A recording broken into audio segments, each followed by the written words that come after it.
I still don't even know where to start, but I guess the first thing I need to say is that losing someone feels like the world just evaporates around you. I keep thinking that if I say it enough, maybe it'll make sense. My wife, Kara, died in a car accident coming home from what she called a girls' night 6 months ago. And every day since, I've been running through the same loop. What happened, why it happened, and why it had to happen to her. I should probably back up a little. Kara and I were together for 10 years. High school sweethearts, married for 4. People used to joke that we were boring together, but I never thought of it like that. I loved the stability. The way she'd put her head on my shoulder after a long day and we'd sit there in silence, not needing to say anything. That's the part that hurts the most. The normal life that I can't go back to, the small routines I didn't realize I depended on. The night she died, she texted me around 8 p.m. like she did every Friday. Girls' night. Don't wait up. Love you. I replied with a thumbs up emoji, stupidly confident she'd be home by 11. That night, I poured myself a beer and tried to focus on work, but every little sound from the street made me glance toward the window. I didn't sleep much. Around 2 a.m., my phone rang. The kind of call you never want to get. The officer's voice was calm but firm. "Sir, we need to tell you that your wife was involved in a serious accident. She didn't make it." That's it. Nothing soft, nothing warm. Just the words that would echo in my head every day for the next 6 months. The details came later, and they still make me sick. Kara's car had been hit head-on by another vehicle, and both drivers died at the scene. The cops said it looked like she wasn't alone. I thought maybe it was a friend, someone from the girls' night, but they couldn't confirm anything. They told me it could take weeks to find out. Weeks turned into months, and the lack of answers was worse than anything else. I kept staring at her side of the bed, half expecting her to walk in, grumbling about how I left the kitchen messy. I spent those months in a kind of haze. I couldn't focus at work, I barely saw friends, and I couldn't bring myself to do anything social. People tried to reach out, neighbors, family, but I just couldn't respond. Every text felt like a reminder that she wasn't coming back. I'd drive past the roads near the accident site, and my stomach would drop. I didn't even want to imagine what she went through in those final minutes. Then, about 6 months after the accident, I got a call. A woman's voice, soft, hesitant. "Hi, my name's Rachel. My husband, he was in the same crash as your wife. I don't know if you've been told, but he didn't make it either." I remember sitting down immediately because it felt like the floor was gone again. I didn't know what to say. "Oh," was all I could manage. She hesitated on the line, and I could tell she didn't know if she should keep talking. Eventually, she said, I just wanted to talk to someone who lost someone that night, someone who understands." And somehow, just like that, we did. We started talking almost every day after that call. There was a strange comfort in it, sharing details nobody else could understand. I told her about Kara's laugh, the way she always twirled her hair when she was nervous, the way she made coffee in the mornings just the way I liked it. Rachel told me about her husband, about his obsession with old vinyl records, his terrible habit of leaving crumbs everywhere, the little quirks that made him himself. Eventually, we both realized something neither of us wanted to admit at first. The accident report, the timelines, the calls from friends that night, it all lined up. Kara and Rachel's husband had been together that night. They weren't just at the same party. They'd been together in the car when it happened. I don't know if it was a fling or something deeper. I don't know if I want to. Part of me doesn't care anymore. I only know that they weren't alone. And somehow, knowing that, it didn't make me angrier. It didn't make me jealous. It just made the loss heavier. I met Rachel in person a few weeks later. We drove out to a quiet stretch of riverbank where neither of us had any family. We brought 2 sets of ashes in cardboard boxes. She looked fragile, the kind of fragile that breaks just hearing the wrong note in a song. I felt the same. Neither of us said much. We scattered Kara's ashes first, watching the river catch the wind and take her pieces away. Then, separately, we scattered her husband's. No one spoke, but the silence was full of grief, full of understanding, full of the things we could never put into words. It's strange to meet someone because of death. You think it would feel unnatural or forced, but with Rachel, it was just right. We didn't become friends overnight. We became companions in grief, 2 people carrying pieces of lives that ended too soon, finding some way to hold on to them without holding on to anger or bitterness. I don't know if this is a story about betrayal or forgiveness or moving on. Maybe it's all of those things, maybe none. But what I do know is that the last 6 months have been the hardest I've ever lived through. And yet, meeting Rachel, talking to her, sharing memories, it's the first time I've felt anything close to peace since Kara left. I don't have answers. I don't know why it happened or why they were together that night. All I know is that grief is heavier when it's lonely, and somehow, meeting her made it a little lighter, even if just a tiny bit. After that day by the river, things didn't immediately get easier. Meeting Rachel in person felt like stepping into a parallel grief I didn't realize existed. She wasn't trying to replace Kara. That would have been impossible. But there was this strange echo of loss between us. Something about the way she talked about her husband, about the small details nobody else remembered, made me feel like I was living the accident again, but this time with someone who understood exactly how it felt. We started talking more regularly. Texts at first, then calls that lasted hours. I remember one night, sitting on the edge of my bed with half-empty bottles of beer around me, listening to Rachel describe how her husband used to leave the kitchen in complete chaos after making breakfast, and she'd come in and scold him half-heartedly while secretly laughing. It was so mundane, so normal, but hearing it crushed me in a way I didn't expect. I realized grief wasn't just sadness. It was the absence of the small, boring things you didn't even know you loved until they were gone. One of the hardest conversations came when she told me the details she'd learned about Kara and her husband that night.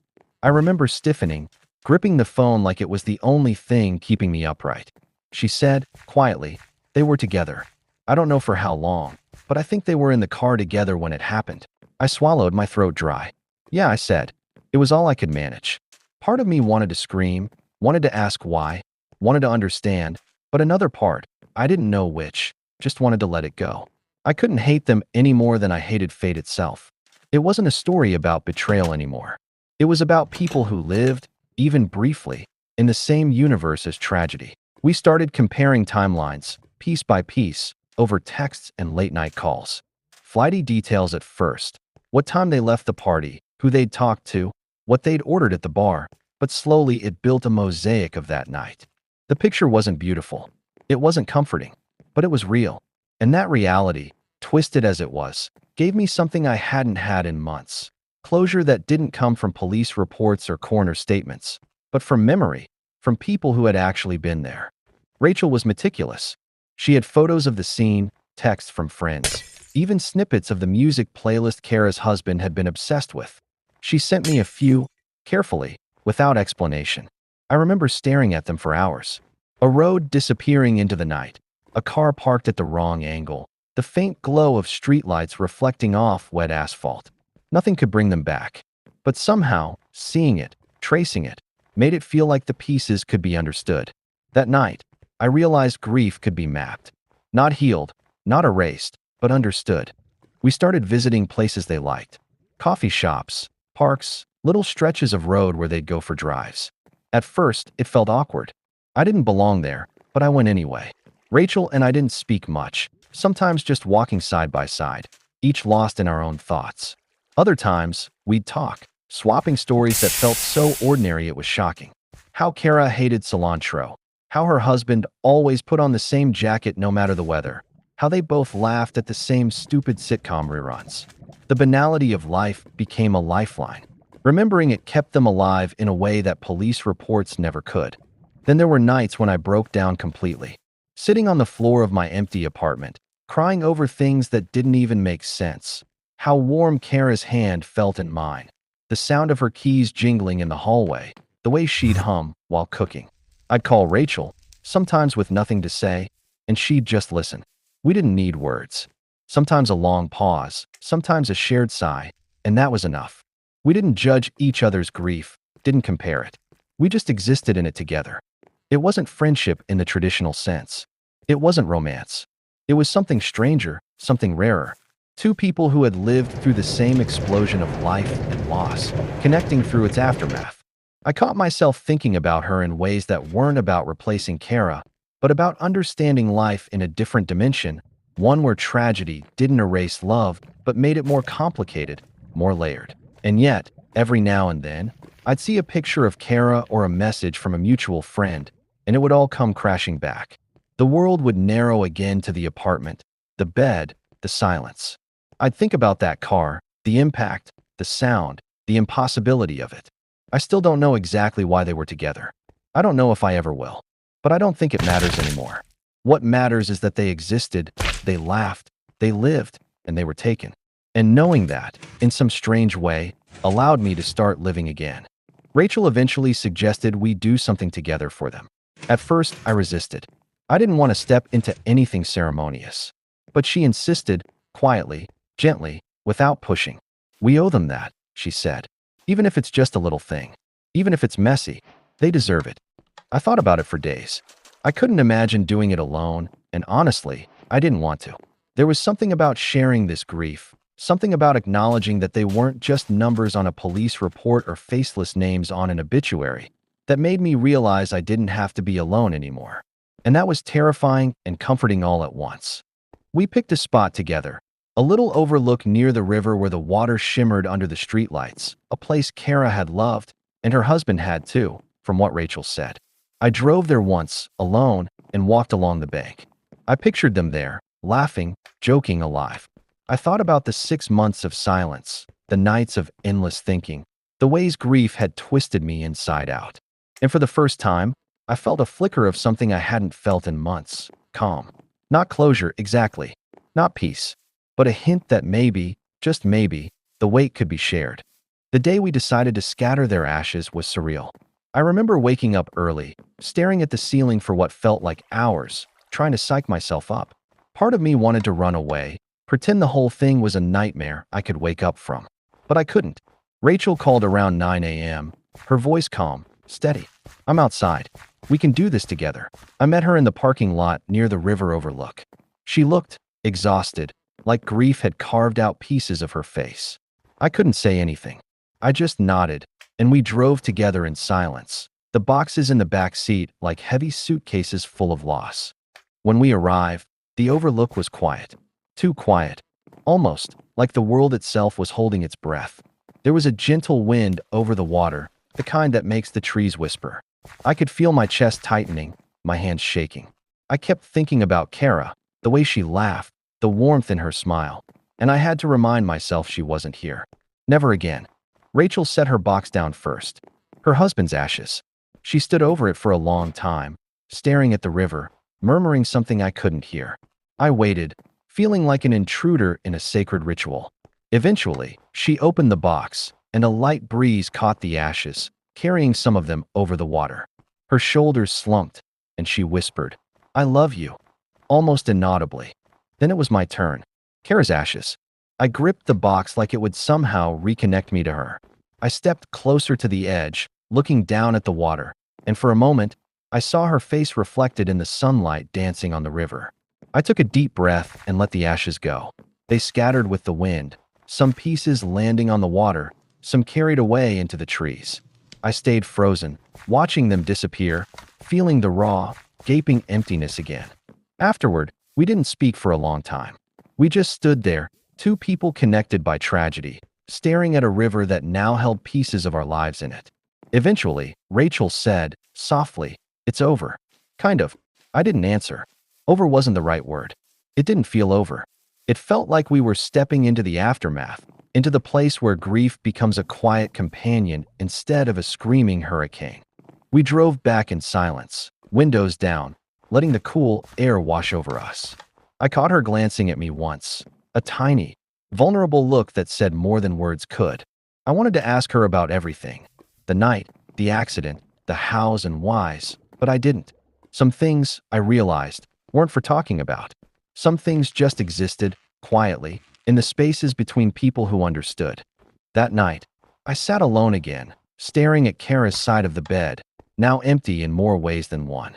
I thought about Rachel, about her husband, about the way grief had forced us together. I didn't know what the future held. I didn't know if I would see her again, if we'd ever talk like this, or if our connection would fade into memory. But for the first time, I felt a little less hollow. Not healed, not okay, but lighter, somehow. Over the next few weeks, Rachel and I kept in touch.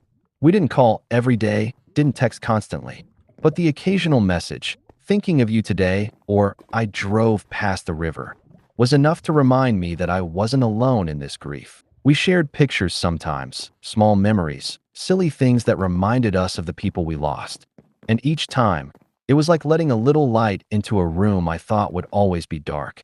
I started noticing things I hadn't before. The way life kept moving around me, indifferent to my loss. The way friends still laughed, how the sun rose and set, how people made plans and lived. I hated it at first. I wanted the world to stop, to acknowledge that everything had broken. But gradually, I realized I didn't need the world to stop. I needed to find a way to exist inside it again, carrying my grief without letting it destroy me. Rachel became a part of that process, though not in the way you'd expect. We never forced anything. We never talked about moving on or finding closure. We just existed, two people who understood a tragedy intimately, quietly giving each other permission to feel everything: sadness, anger, confusion, even small moments of laughter. It wasn't easy. It wasn't neat. But it was real. One evening, I found myself driving past the spot where we'd scattered the ashes. The river shimmered under the streetlights, quiet, eternal. I imagined them there, together in some strange, impossible peace. Kara and her husband, finally together, in a way we could never have controlled. I felt tears prick at my eyes, but not the same jagged, hollow grief I'd felt before. It was gentler now, still painful, still raw, but with a little room for something else. Maybe understanding, maybe acceptance. That night, I realized grief doesn't end. It doesn't go away. You just learn to carry it differently. You find someone who gets it, and that makes it bearable. It doesn't replace the person you lost. It doesn't make the accident any less cruel. But it makes life a little easier to live, even if only a fraction of the time. And for the first time in months, I didn't feel completely alone. After the ashes, life didn't magically get easier. It never does. The nights were still the hardest. Sometimes I'd wake up in a cold sweat, imagining Kara in the passenger seat of that car, her laugh cut short, her plans stolen, her life erased in seconds. I'd lie there, staring at the ceiling, trying not to picture the crash again. But it always came back. Always. Rachel and I stayed in touch, though the tone of our conversations started shifting. At first, it was logistics, dates, timelines, memories of that night. Then it became more reflective. We talked about what it meant to lose someone like this, to watch life continue for everyone else while we were stuck in suspended animation. She told me about the first time she went grocery shopping alone after the accident. I kept thinking I'd turn around and he'd be there, making fun of the way I load the cart, she said. I nodded silently. I'd had the same experience. Walked into a coffee shop and expected Kara's voice behind me, telling me I was taking too long to order. We started comparing our grief in more personal ways, the kind that were hard to put into words. The little regrets, the things we never got to say. I told her about the nights I stayed awake thinking of small arguments that now felt pointless, how I wished I'd kissed her one last time, how I wished I'd told her more often that I loved her. She told me similar things about her husband, how she regretted not telling him how much she appreciated his messy, ordinary habits, how she wished she had argued less over stupid things. It was heavy, the kind of weight that could crush you if you let it. But there was a strange relief in sharing it with someone who understood completely. We didn't have to explain why it hurt. We didn't have to defend our sadness or make it palatable for anyone else. That night, that car, that crash, it had stolen them from us, and somehow it made us allies in the wreckage. One evening, Rachel said something that stopped me in my tracks. I think part of me hates that night, but part of me also feels like meeting you was part of what they wanted, in a weird way. That maybe we're supposed to keep their lives moving, even if it's just by remembering. I didn't answer at first. I wanted to, but the words got stuck somewhere deep in my throat. Eventually, I said, I think I get that. I never would have imagined talking to someone like this, not 6 months ago. And yet here we are. There were nights when we'd sit on Zoom calls, just looking at each other silently, talking about nothing. Sometimes she'd share a playlist her husband had loved. Sometimes I'd share a photo of Kara from years ago, a candid moment that made her laugh or roll her eyes. And sometimes we'd just cry. Crying became a language we didn't need to translate. It wasn't weakness. It was survival. Life kept moving around us, though. Bills, work, random obligations, people laughing and living as if nothing had happened. And there were moments when I hated it. when I hated everyone else's ability to move on so easily. But Rachel understood. We didn't have to articulate it. It was implicit, unspoken, and that made it bearable. Somehow, together, we were learning to navigate a world that had gone on without them. Then came the hardest conversation yet, the one about the car, about what they were doing that night, about whether knowing they were together changed anything. We sat in a diner late one night, greasy coffee cups in front of us, staring at the fluorescent lights above. Rachel spoke first. "Do you think they were happy?" Her voice cracked a little. I didn't answer immediately. I wanted to, but I was scared of what the answer might mean. I don't know, I said finally. I like to think they were, even for a little while, that they laughed, or talked, or felt alive. She nodded slowly. Yeah, me too. I think that's all we can hope for. That conversation stuck with me. I kept thinking about it for days. It didn't make the accident less tragic. It didn't make the loss easier. But it did give me a sliver of something I hadn't had before, a sense that their lives weren't defined by that night alone. They'd existed. They'd been human, flawed, happy, ordinary, messy, and real. And that mattered. The emotional intimacy we'd built over months started to feel almost like a lifeline. I wouldn't call it love, not in any way that replaces Kara, but it was connection, and connection felt almost sacred. There was an unspoken agreement that we weren't going to try to fill the holes left by our losses. We were just acknowledging them, sharing them, carrying them together, even if only in pieces. And yet, there were moments when the past clawed back with unexpected force. Driving past the accident site, I'd feel bile rise in my throat, my chest tighten, like the world had been ripped from under me. Seeing Rachel on those days was both comforting and terrifying. She reminded me of everything I'd lost, everything I hadn't understood, and everything I couldn't control. It was a delicate balance between solace and pain, and somehow it worked. By the time winter came, I realized something. I hadn't stopped grieving. I hadn't moved on. But I'd stopped being consumed by it. The sharp edges had dulled. The nights were still lonely. The apartment still felt empty. But the constant panic, the choking hopelessness, had eased. I had Rachel, a witness to the wreckage, a companion in sorrow. And somehow, that made the unbearable just a little less so. I don't know if that makes sense to anyone else. It barely makes sense to me. But grief isn't about logic. It isn't about timing or fairness. It's about endurance. And sometimes, endurance comes in the form of another human being who understands what the world looks like when it's broken. The morning we finally went back to scatter the remaining ashes, the air felt almost sacred. The river was calm, the lights soft, and the world seemed to have paused just long enough for us to breathe. I drove there first, alone, gripping the box with Kara's ashes like it was the only thing keeping me tethered to reality. My hands were shaking, my chest tight, but I forced myself to focus on one thought. This was for her, not for me. Rachel met me at the overlook a few minutes later. She had her box in her lap, staring out at the water like she was looking for something she might never find. Neither of us spoke for a while. The silence wasn't uncomfortable, it was necessary. It was the kind of silence that holds grief without suffocating it. I knelt down first, feeling the wind tug at my hair, listening to the water lap against the rocks below. I opened the box slowly, careful not to spill anything. For a long time, I just stared at the contents, imagining Kara there, smiling at me with that quiet warmth I'd loved for so many years. I whispered her name, though it felt hollow at first. Kara. And then I let go. The ashes swirled with the wind, some falling into the river, some carried away into the trees. I stayed there longer than I should have, watching until the last pieces disappeared. Rachel moved next. Her hands shook as she lifted her box, and I could see her struggle to breathe evenly. I wanted to say something, anything, but words failed me.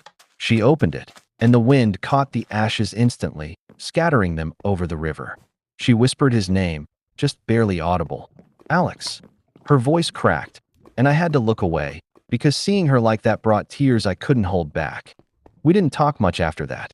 We just sat on the edge of the overlook, watching the river carry pieces of our past into something bigger than either of us. And in that quiet, I realized a truth I hadn't been ready to face before. Grief doesn't end. It doesn't wait. It doesn't go away. What changes is how you carry it. You learn to hold it gently, alongside the people who understand it, instead of letting it crush you. When we finally got up to leave, Rachel looked at me and smiled faintly. It wasn't happiness, not the kind that fills your chest, but something else. Something like acceptance. Thank you, she said, for sharing this with me. I nodded, unsure how to respond. No, I said finally. Thank you for letting me. Driving back, I felt the emptiness again, sharp and biting, but it wasn't the same as before. It was different. Lighter, maybe. I thought about Kara, about Alex, about the nights we had lost and the months we'd spent piecing together fragments of their lives. I thought about Rachel, about how our connection wasn't about replacing anyone or forgetting or moving on. It was about remembering. It was about carrying them forward, even if just in memory, even if just in small, imperfect ways. That evening, I went into the bedroom, still smelling faintly of Kara's perfume on her pillow. I held it for a while, breathing in the memory, letting myself cry without shame. And I realized that love doesn't disappear when the person you love dies. It changes shape. It lingers. It finds its way into the people left behind, into the small, quiet moments that remind you life goes on, even after the unimaginable. Weeks turned into months, and I kept in touch with Rachel, though our conversations became less about the crash and more about life. Small updates, funny stories, memories of the people we lost that made us smile instead of ache. There was no romance. There was no trying to replace anyone. Just two people acknowledging that the lives of the ones we loved had been real, messy, human, and beautiful. One day, I drove past the overlook again.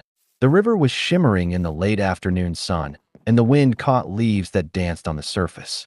I thought about Kara laughing as she leaned over the railing once, Alex joking beside her, and for a fleeting moment, I felt them there. Not fully, not as they had been, but enough to remember, enough to know that they had existed, that they had mattered. I realized then that grief, no matter how sharp, no matter how cruel, could also be a bridge. It could connect people in strange and unexpected ways to one another and to the ones they'd lost. And maybe that was the lesson.